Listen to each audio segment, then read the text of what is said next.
Hello guys, welcome to Ushodayam. ఈ మధ్యలో మేము స్వర్ణగిరి దేవాలయం దర్శనం చేసుకొని వచ్చాము. స్వర్ణగిరి దేవాలయం విశేషాలన్నీ ఈ వీడియోలో. మన తెలంగాణలోనే అతిపెద్ద వెంకటేశ్వర స్వామి దేవాలయం స్వర్ణగిరి దేవాలయం. ఈ స్వర్ణగిరి దేవాలయం మన యాదాద్రి డిస్టిక్లో ఉంది. ఉప్పల్ నుంచి వరంగల్ హైవేలో భువనగిరి రాకముందుకి మనకి రైట్ సైడ్లో ఉంటుంది స్వర్ణగిరి దేవాలయం. ఈ స్వర్ణగిరి దేవాలయం మానపల్లి అనే కొండపైన నిర్మించబడింది. ఇది 22 ఎకర్స్లో నిర్మించారు. మార్చి 6, 2024లో ఈ టెంపుల్ ఓపెన్ అయింది.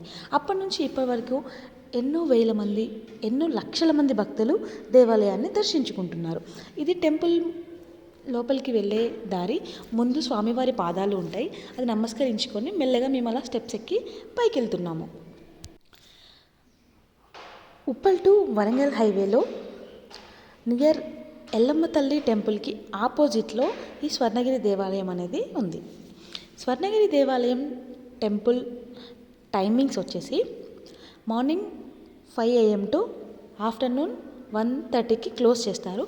మళ్ళీ 2:30కి రీఓపెన్ చేసి 9 PMకి క్లోజ్ చేస్తారు. 9 PM అయిపోయిందంటే ఇంకా లైట్స్ అన్నీ ఆఫ్ చేసేసి టెంపుల్ క్లోజ్ చేస్తారు. సండేస్ అయితే, సాటర్డేస్ ఆర్ సండేస్, వీకెండ్స్లో అయితే మార్నింగ్ 9 టు ఈవినింగ్ 9 PM వరకు టెంపుల్ అనేది ఓపెన్గా ఉంటుంది. స్వర్ణగిరి దేవాలయం దర్శనానికి వెళ్ళే ముందు సేమ్ తిరుమల లాగానే మనం ట్రెడిషనల్ డ్రెస్లో వెళ్ళాలి. ఎస్పెషల్లీ గర్ల్స్ అయితే జడ వేసుకొని వెళ్ళాలి. మేము తెలియక లైన్లో నిల్చున్నాము. అక్కడ సెక్యూరిటీ వాళ్ళు మీరు జడ అల్లుకొని వెళ్ళాలండి అని చెప్పారు.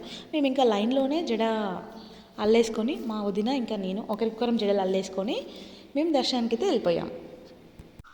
స్వర్ణగిరిని మొత్తంలో ఎంతో బ్యూటిఫుల్ ప్లేస్ జలనారాయణ స్వామి. ఈ జలనారాయణ ఆకాశం వైపు చూస్తున్నట్టు ఉంటుంది. పైన ఎలాంటి గోపురం అలా ఉండదు.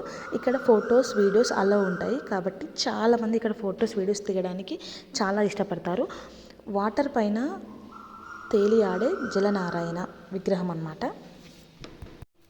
స్వర్ణగిరిలో మెయిన్ లొకేషన్స్ అండ్ మెయిన్ పాయింట్స్తో ఈ చిన్న వీడియో నచ్చినట్టుంటే లైక్ చేయండి, షేర్ చేయండి, కామెంట్ చేయండి. Thanks for watching.